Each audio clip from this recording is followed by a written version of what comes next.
welcome to a brand new video. My name is Cohnan and today we're going to be going over my entire pull workout, so let's get into it. So for those of you that are unaware, I uploaded a push workout last week, and so this week we're going to be going over my entire pull workout. So this is going to be episode 2 of my new kind of series where I go over my entire new workout split. So in my last video I mentioned that I switched from an upper lower split to a push pull leg split. So again, I went over my entire push workout last video, so if you happen to miss that for whatever reason, go check it out right now, and I come back to this video where I'm going to be explaining both of my pull workouts. So let's get into it. So pull workout number 1, we started with some weighted pull-ups, and I'll keep in mind guys, because again I am still stuck here at home, I don't have access to that much equipment, so I don't have access to all these machines you normally have at the gym. So I'm pretty limited to the amount of things I can use. However, with that said though, if you just stick to the basic lifts and use proper form and progressively overload with that, I mean, you'll see some killer results. So we start off today's workout with some weighted pull-ups. And now again, when it comes to the weighted pull-up, I know a lot of people aren't strong enough to do them weighted. So if that's the case for you, you can definitely do them with the body weight. And if you do happen to have access to a gym, you can definitely substitute this for some assisted pull-ups or even some lat pull-downs. But I do prefer pull-ups over pull-downs. There's just something about the pull-up that's just, it's just a lot more difficult than the traditional lat pull down. So if you do have access, or if you can do the pull up over a lat pull down, I definitely do recommend that. Next up are some deficit rows. These are very humbling and very difficult. So for the longest time, I used to just put on way too much weight on the bar, and I used to just swing and use momentum, and I just wouldn't stimulate my back muscles. Like, I get so fatigued and I get so tired and just drained after doing them, but I did not get a back pump at all after doing them. Like, it was really weird. It wasn't until I actually dropped the weight down significantly and just improved my form, improved my technique, when I actually started seeing like some pretty good back results. And what's even better is that I actually feel every single muscle being worked with this exercise.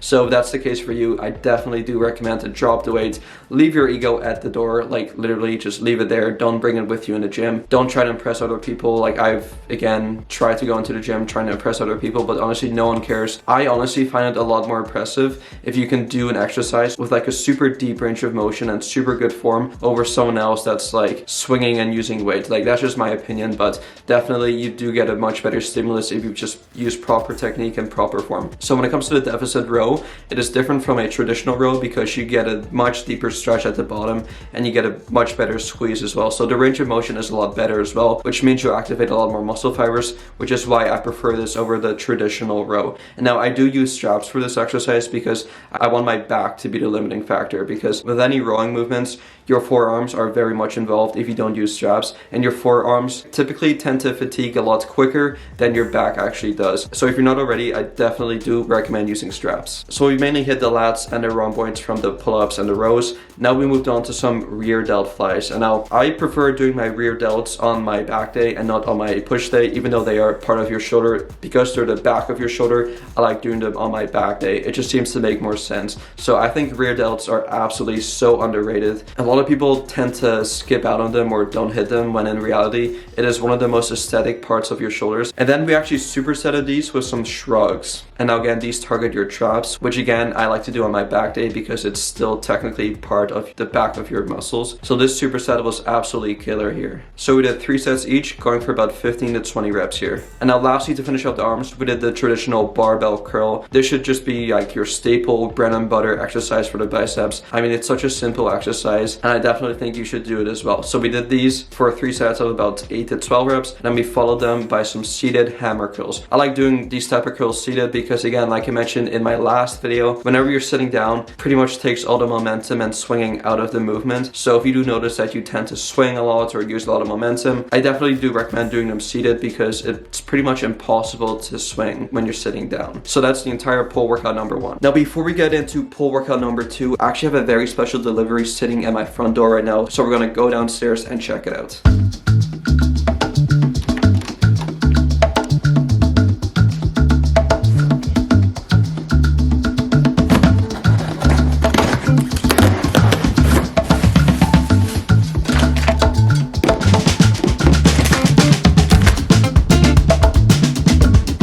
Alright guys, so so Myprotein just launched 3 brand new protein powders, which I'm super excited to share with you. So firstly, starting with the Clear Whey. Clear Whey is basically like a fruity, juicy type of protein powder. It's really, really cool. So what they got here is the brand new Mike and Ike's Caribbean Punch flavor, which I'm not sure what that is or what that means, but it's actually really cool. They collaborated with Mike and Ike, which is like a candy company, and they turned the candy into a protein powder. So yeah, we got that one right here, and we got Mike and Ike's sour watermelon flavor right here. So yeah, I'm very intrigued to try these. I mean, they sound really, really good.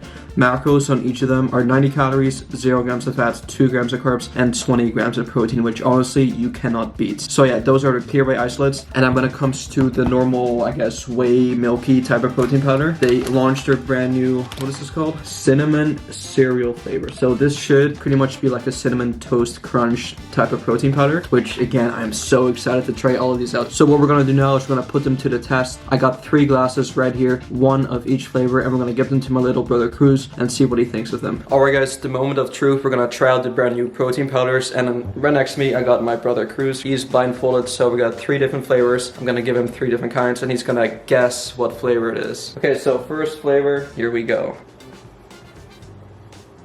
What flavor do you think it is? Is that protein powder? Yeah.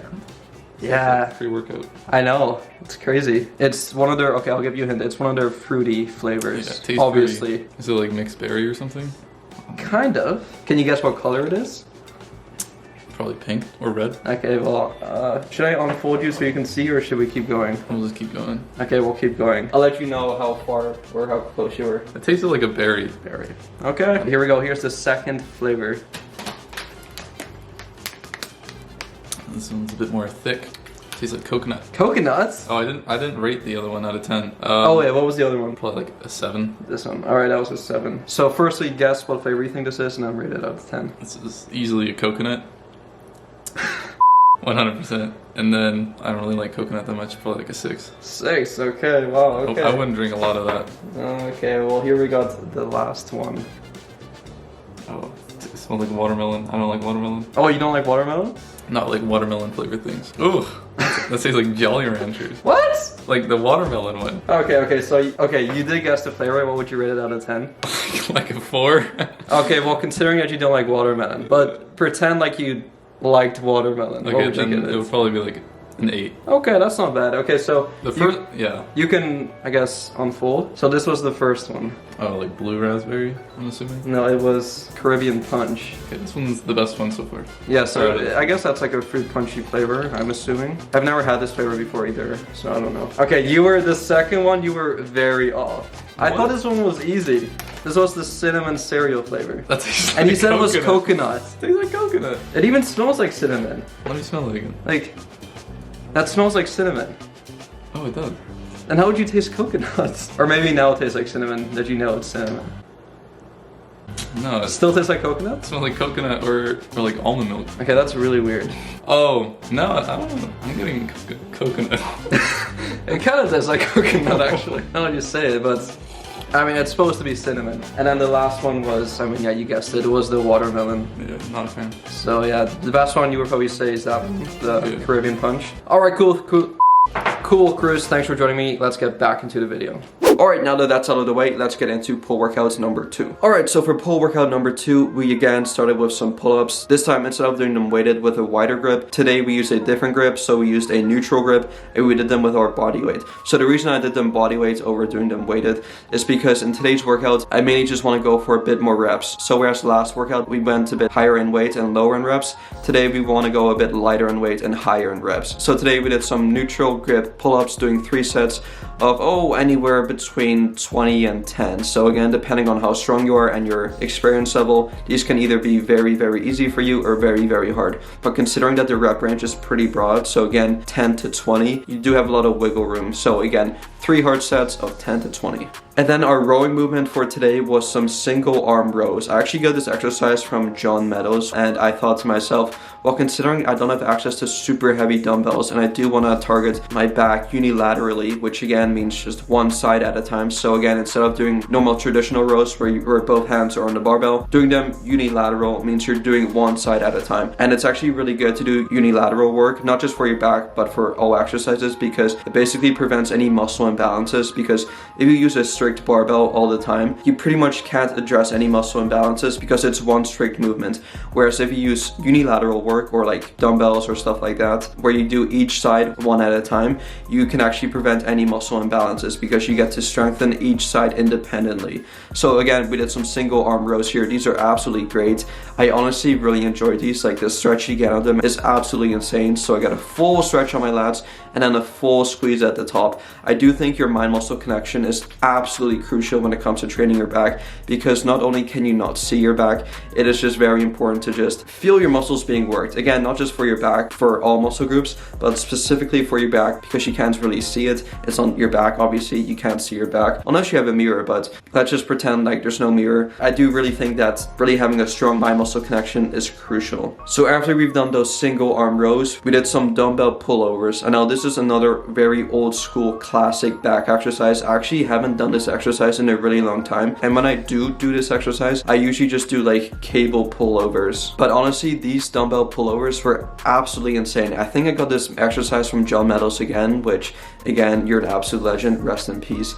But yeah, this exercise, oh my god, like the stretch you get on the lats is actually so insane. Like it is nuts. My lats were literally almost about to tear apart. And not only that, I did notice that I hit a bit of my chest as well, which isn't ideal, but it just comes with the exercise. So again, it really kind of like opens up your chest and opens up your lats and like opens up everything, like your rib cage. You get such a deep stretch. Make sure you go down as far as you comfortably can and then come all the way up. On your way up, you should really feel your lats being squeezed here. So again, this is where your mind muscle connection really comes into play here. And now again, because I'm limited to the amount of equipment and exercises I can do, we did the same superset we did last workout. So we did some rear delt flies and some shrugs. However, this time we're gonna go a bit higher in reps. So whereas last time we went a bit lower in reps and higher in weights, this week we're gonna go a bit lighter in weights and higher in reps. So with the rear delt flies, I actually use a different hand grip as well. So whereas last week I did a pronated grip, this week I did more of a neutral grip. This will target slightly different muscle fibers, but at the end of the day, it's still gonna be your rear delts. Then we supersetted that with some shrugs. And now if you do have access to different exercises and different machines, I do recommend switching the rear delt flies with some face pulls and the barbell shrugs with some dumbbell shrugs, just for some variation. And then to finish off pull workout number 2, we did 2 bicep exercises. So again, we did the traditional bread and butter staple barbell curl, going a bit higher in reps here, about 10 to 15. And then after that, we did again some seated hammer curls. So I think it's important to have different hand positions when you do curls, because with supinated curls, you'll hit your long head of the bicep, and then with hammer curls, you'll hit more of your brachialis. So switching up your hand grips is very important to hitting different parts of your bicep. And that's pretty much going to wrap up both of these workouts. So again, I went over pull workout number 1 and pull workout number 2. And now ideally, in an ideal world, you do push workouts on a Monday and then pull workouts on a Tuesday. And then stay tuned for next week, where I'll be showing you guys my entire leg workout, which ideally you do on a Wednesday. And then you do the push workout on a Thursday, and then pull workout number 2 on a Friday, and then legs again on Saturday, and then finally you get to rest on a Sunday. So if you guys enjoyed this video, please be sure to go give this video a thumbs up. I would highly appreciate it. Subscribe to my channel if you're new, and I'll see you guys in the next one. Peace out.